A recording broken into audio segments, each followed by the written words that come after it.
Bom, galera, vamos falar agora sobre o sistema urinário. Bem, qual é a função do sistema urinário? Melhor, quais são as funções do sistema urinário? São duas: osmorregulação e excreção.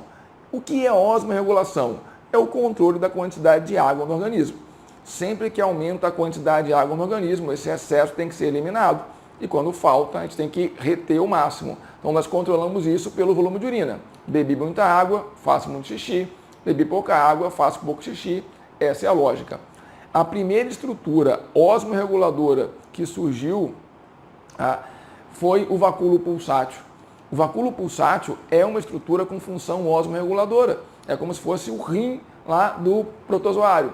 Claro, guardado das proporções, mas é ele que tem a função de pegar o excesso de água e jogar fora. Os nossos rins ou o nosso sistema urinário faz isso de forma muito mais complexa, mas é a mesma lógica. E o que é excreção? Excreção é a eliminação de excretas. Excreta é uma substância indesejável resultante de uma reação química celular, ou seja, é um resíduo metabólico. Então, aquelas substâncias que são geradas uma reação química, mas não eram o objetivo, os produtos indesejáveis são as excretas. Então, qual é a excreta mais produzida por nossas células? A resposta não é amônia, a resposta é gás carbônico. O gás carbônico é produto do metabolismo, resultante da respiração celular, é indesejável e deve ser eliminado, só que eliminado pela via respiratória. Mas cuidado, o gás carbônico é uma excreta.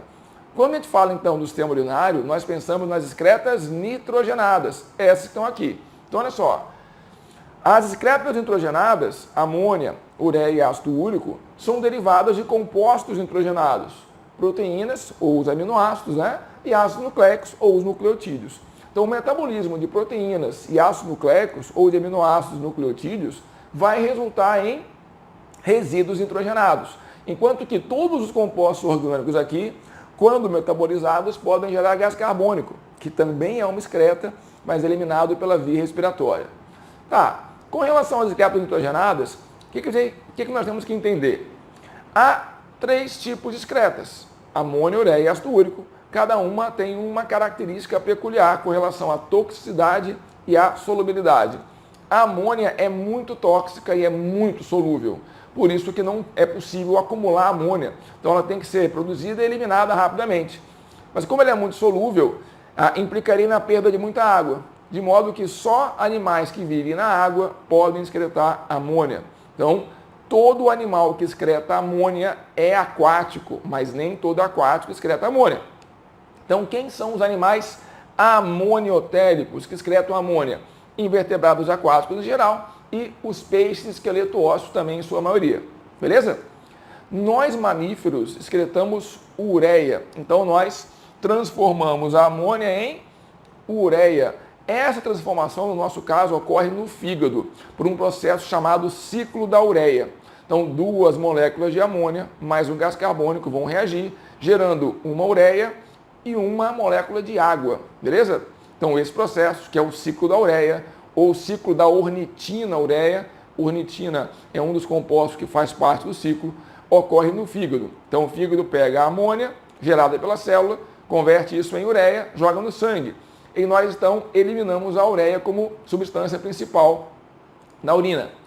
Bem, a ureia é pouco tóxica e pouco solúvel, então eu posso acumular um certo tempo, mas não muito, nem muita quantidade, e a sua eliminação não implica na perda de tanta água como no caso da amônia. Quem excreta ureia? Os mamíferos, os anfíbios adultos e os peixes cartilaginosos. Anfíbios adultos, porque a fase larval do sapo, por exemplo, que é o girino, excreta amônia.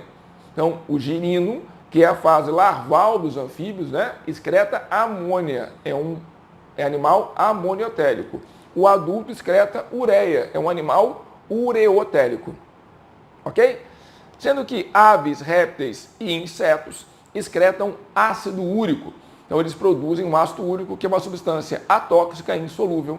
Então, sua eliminação implica na perda de praticamente nada de água. Isso é fundamental para os répteis e para as aves que são ovíparos. Então, esse ácido úrico fica acumulado no alantoide durante todo o tempo de desenvolvimento do embrião dentro do ovo. Por não ser tóxico, por ser insolúvel, não vai causar problemas, ele consegue então sobreviver acumulando essa excreta. Tudo bem? Vamos falar da espécie humana. Então, na espécie humana, a excreção vai ocorrer pelo sistema urinário. Está aqui, ó. Então, esse é o esquema do sistema urinário. É bem simples. São poucos órgãos. Os rins, são 2. Os ureteres, que trazem a urina dos rins para a bexiga urinária, que acumula urina por um certo tempo, até a eliminação por meio da uretra. Certo? Então, rins, ureteres, bexiga e uretra. Agora, como é um rim? Então, vamos ver o rim por dentro? Ó, isso aqui é um rim por dentro. O que eu tenho que observar? O rim tem 2 regiões bem distintas. O córtex renal, que é essa parte periférica, mais clara aqui no desenho, e a medula renal, que é toda essa parte interna, ok? Então, córtex, medula. Na medula renal, eu observo essa estrutura aqui, chamada de pirâmide renal. Então, isso aqui, ó, é uma pirâmide renal, que eu achurei aqui em rosa, certo? Não confundir a pirâmide renal com a medula renal, porque essa região aqui, ó, que é a coluna renal, fica entre as pirâmides, também está na região central, que é a medula, mas não é pirâmide. Então, a medula é formada por pirâmides mais a coluna renal. Beleza. O importante aqui é o seguinte, pessoal, a urina produzida na pirâmide renal, ela é finalizada na pirâmide renal, vai desembocar nesse pequeno recipiente que é o cálice menor. Então, cada pirâmide desemboca em um cálice menor. Cada cálice menor ou cálices menores se reúnem formando cálices maiores. Os cálices maiores se reúnem e formam a pelve renal. E a pelve renal, que é uma espécie de um funilzão aqui, ó, coleta a urina e aí segue até chegar no ureter. Então, qual é o sentido da urina? A via de drenagem de urina, então, é formado na pirâmide renal pelos túbulos coletores que constituem a pirâmide renal. Aí vem para o cálice menor, cálice maior, pelve renal, ureter, bexiga, uretra e vai sair. Tudo bem? Mas quem é que produz a urina? A urina é produzida, de fato, pelo néfron. O que é um néfron? Néfron é a unidade morfofisiológica do rim. Essa coisinha aqui, ó. Então, um néfron. Então, o néfron fica nessa posição aqui. Para ficar mais preciso, mais fácil, está ali. Deixa eu apagar aqui o roxo. Ok. Então, ó, aqui tem o esqueminha do rim e aqui está o néfron. Percebam a localização do néfron. Parte fica no córtex e uma parte fica na medula. E aqui, ó, os túbulos coletores ou ductos coletores é que constituem a pirâmide renal. Então, cada pirâmide renal é formada por um conjunto de ductos ou túbulos coletores. Então, no final da pirâmide, no final do túbulo, vamos ter o cálice menor e o processo que a gente já viu. Tudo bem? Tá. O que acontece no néfron? Então, todo o processo de diurese, que é a produção de urina, ocorre no néfron. Então, o sangue vai chegar por uma arteríola aferente e vai entrar no glomérulo renal ou glomérulo de Malpighi. O glomérulo fica dentro da cápsula glomerular ou cápsula renal ou cápsula de Bowman. Então, aqui vai ocorrer o processo de filtração glomerular. O plasma sanguíneo vai ser filtrado. Então, o plasma, com exceção das proteínas, vai passar do sangue para dentro do néfron. Então, esse processo de filtração glomerular ocorre no corpúsculo renal. Corpúsculo renal é o conjunto de cápsula mais glomérulo, beleza? O líquido que vai estar, então, no néfron é chamado de filtrado glomerular. O filtrado glomerular tem uma composição muito parecida com a do plasma sanguíneo. Qual é a diferença? No plasma sanguíneo eu encontro proteínas, macromoléculas, que eu não encontro no filtrado, porque por serem muito grandes, essas moléculas não conseguem atravessar a parede do glomérulo da cápsula. Esse filtrado glomerular, então, vai passar aqui para essa primeira região do néfron, que é o túbulo contorcido proximal. No túbulo contorcido proximal ocorre a maior parte da absorção de substâncias em todo o néfron. Por dia são produzidos cerca de 180 litros de filtrado glomerular. Desse montante, 120 litros já são reabsorvidos no túbulo proximal. Então, o maior volume de reabsorção de tudo, inclusive de água, ocorre no túbulo contorcido proximal. Beleza? Bem, outro detalhe importante. No túbulo contorcido proximal vai ocorrer a absorção de todos os compostos orgânicos. Aminoácidos e glicose, especialmente, são absorvidos exclusivamente no túbulo contorcido proximal. Se não forem reabsorvidos ali, não serão mais reabsorvidos, vão seguir então o caminho e vão sair na urina. Beleza?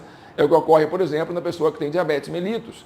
Por ter uma quantidade muito grande de glicose, nem toda a glicose consegue ser reabsorvida no túbulo proximal, e aí o que passa vai sair na urina, tá? Fenômeno chamado de glicosúria. Ok? Falaremos mais sobre isso na aula de endócrino. Pois bem, para conseguir fazer isso, há uma adaptação nas células do túbulo contorcido proximal. O epitélio que forma o túbulo proximal possui microvelosidades, assim como lá no epitélio intestinal. Essas microvelosidades aumentam a superfície de contato, aumentam a capacidade de absorção. Isso, portanto, torna possível essa atividade tão extrema, tão fantástica do túbulo proximal, que reabsorve 2/3 de todo o volume num espacinho pequeno. Beleza? Tá. Então o material segue e vai passar agora aqui, ó, pela alça de Henle ou alça néfrica. A alça de Henle ou alça néfrica tem duas partes, o ramo descendente e o ramo ascendente. No ramo descendente, reabsorve basicamente água. No ramo ascendente, reabsorção de sódio e cloro. Aí o material chega agora no túbulo contorcido distal, essa parte aqui, ó. Então, o túbulo distal se destaca pela absorção também de sódio estimulado pela aldosterona, que é um hormônio, e pela eliminação ativa de potássio, também estimulado pela aldosterona. Além disso, aqui também ocorre a reabsorção de cálcio, estimulado pelo paratormônio. Beleza? Então, túbulo distal é o local em que ocorre a eliminação ativa de excretas. A eliminação ativa de excretas ocorre principalmente no túbulo contorcido distal. O material então chega aqui, ó, no ducto coletor. O ducto coletor vai ter basicamente reabsorção de água, onde a urina vai ser finalizada. Então, aqui vai haver reabsorção de água mediada por um hormônio chamado ADH, hormônio antidiurético ou vasopressina. Ele vai atuar ali, induzindo e estimulando o aumento da reabsorção de água. Qual é o efeito que o ADH vai causar ali? Ele aumenta a quantidade de aquaporinas nas células do túbulo coletor, consequentemente, torna a difusão mais rápida, o que faz com que haja maior reabsorção de água. Então, no final, vou ter cerca de 1,5 litro de urina formada. De 180 litros de filtrado, 1,5 litro de urina vai ser liberado, vai para a bexiga, então uretérese, bexiga, uretra, e vai ser eliminado. Ok? Tá, como ocorre o controle da diurese? Diurese, que é a produção de urina, não depende do sistema nervoso central. Então o controle é endócrino, são hormônios, são basicamente 2 hormônios. O hormônio antidiurético, ADH, e a aldosterona. Beleza? O ADH é secretado pela neurohipófise. Lembrando que a neurohipófise não produz nenhum hormônio. Os hormônios que a neurohipófise secreta são produzidos pelo hipotálamo. Então a neurohipófise ou hipófise posterior secreta o ADH, mas é o hormônio que veio do hipotálamo. Quando que ela vai secretar o ADH? Sempre que a pressão osmótica do sangue estiver alta, quando houver então uma necessidade de mais água no sangue. Essa pressão osmótica alta, inclusive, estimula a geração de uma sensação, que é a sede. Então, sempre que o sangue está muito concentrado, nós sentimos sede. Para quê? Para beber água, para repor a água que foi perdida e fazer o sangue ficar mais diluído, voltando à sua concentração normal, à sua pressão osmótica normal. Mas como não dá para ficar esperando a água chegar, então o corpo atua. Como? Eliminando, ou melhor, liberando ADH. O ADH, então, liberado pela neurohipófise, vai lá no néfron, vai atuar principalmente no túbulo coletor. Então, o túbulo coletor é o local principal de ação do ADH. Com a maior reabsorção de água que ele estimula, a água volta para o sangue. Essa água voltando para o sangue dilui mais o sangue, reduz a pressão osmótica. Então, isso vai inibir a secreção de mais ADH. Beleza? Pronto. 2 detalhes sobre o ADH. Primeiro, o álcool inibe a sua secreção.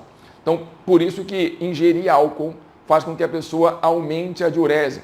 Quem ingere álcool tem uma redução na secreção de ADH, com isso ele reabsorve menos água, produz mais urina. A consequência é desidratação. Então, cuidado. Bebida alcoólica sempre desidrata. Então, aquela história de beber cerveja para reidratar, está errado. Toda bebida alcoólica causa desidratação, beleza? Bem, segundo aspecto aqui, diabetes insípidos. O que é diabetes insípidos? É uma doença provocada pela deficiência na atividade do ADH, que pode se dar pela falta do hormônio ou pela falta da ação dos receptores hormonais. Então, se houver menos ADH funcionando, a pessoa vai ter muita urina e vai ter, portanto, uma perda grande de água. Essa perda grande de água implica num quadro de desidratação constante, o que gera muita sede. Então, os dois sinais do diabetes insípidos são esses: muita urina, poliúria, e muita sede, polidipsia. Lembrando que, apesar de ser diabetes, não confundir com diabetes mellitus, que altera a glicemia. Aqui não tem alteração glicêmica, certo? E o outro hormônio é a aldosterona, que é um hormônio secretado pelo córtex da glândula suprarrenal, que vai regular a concentração de minerais, portanto é um mineralocorticoide. A aldosterona vai ser secretada em duas situações, duas circunstâncias. Quando a concentração de potássio estiver muito alta, o que a gente chama de hipercalemia. Por quê? O potássio em excesso pode causar parada cardíaca, por exemplo. Então ele é muito perigoso, ele é letal. Então o excesso de potássio tem que ser eliminado. Aumentou o potássio, suprarrenal secreta aldosterona, que vai atuar lá no túbulo contorcido distal, promovendo a eliminação ativa do potássio. A outra situação é quando o sódio estiver baixo. A queda do sódio no sangue gera uma perda de água do sangue, porque a pressão osmótica cai. E essa perda de água implica na redução da pressão sanguínea. Essa variação é detectada pelo rim. O rim, então, secreta a renina. A secreção de renina pelo rim faz com que a angiotensina apareça no sangue. No sangue já havia o angiotensinogênio, que é uma proteína secretada pelo fígado. Então, o fígado continuamente secreta angiotensinogênio, que por terminar com gênio é uma enzima inativa. A renina, então, ativa o angiotensinogênio, que passa a ser angiotensina. A angiotensina vai atuar na suprarrenal, estimulando a secreção de aldosterona. A aldosterona, então, atua no túbulo contorcido distal, promovendo o aumento da reabsorção de sódio. Esse sódio mais reabsorvido volta para o sangue. O sangue, então, ganhando sódio, aumenta a sua pressão osmótica. Ele ganha água por osmose, a pressão volta ao normal, tudo resolvido. Ok? Um outro efeito da angiotensina é estimular a vasoconstrição. Então, a angiotensina é uma substância vasoconstritora. Então, ao constringir o vaso sanguíneo, ao estreitar as arteríolas, ela contribui para o aumento da pressão arterial. Por isso que uma grande parte dos medicamentos antihipertensivos que combatem a pressão alta atuam aqui, bloqueando a produção de angiotensina. O bloqueio da produção de angiotensina é importante porque impede que o sódio seja reabsorvido, porque não vai haver a secreção de aldosterona, e impede essa ação vasoconstritora, contribuindo então para uma redução da pressão. Então você vai reparar, pessoas que tomam continuamente medicamentos para controle da pressão costumam urinar muito. Esses medicamentos são diuréticos, porque a diurese elevada, a eliminação de muita água, faz com que haja uma redução do volume sanguíneo, o que faz a pressão cair. Beleza? E um último hormônio que tem relação com o sistema urinário é o peptídeo natriurético atrial, PNA. O peptídeo natriurético atrial é secretado pelo átrio direito do coração, principalmente, e vai atuar sempre que o volume sanguíneo estiver muito alto, hipervolemia. Então, em caso de hipervolemia, o átrio direito secreta peptídeo natriurético atrial. O que ele faz? O que esse hormônio faz? Ele atua lá no néfron, aumentando a taxa de filtração glomerular. Então, aumenta a produção de filtrado glomerular, o que vai, em tese, aumentar o volume de urina. Só que o ADH e a aldosterona poderiam agir promovendo reabsorção de água, de sódio e de mais água. Então, para evitar isso, o PNA inibe a atividade desses dois hormônios. Então, quais são os efeitos do peptídeo natriurético atrial? Ele estimula o aumento da filtração glomerular, o que gera maior volume de filtrado glomerular, inibe a atividade do ADH e da aldosterona. Consequentemente, a pessoa vai urinar muito. Então, ele aumenta muito o volume de urina e consegue, então, reduzir o volume sanguíneo. Essa era a sua intenção. Beleza? Então, ó, urinário, galera, é isso. Como eu falo sempre, mantenha-se estudando, mantenha a concentração, mantenha o foco. Vai dar certo, confia em mim. Vai dar certo, beleza? Até a próxima.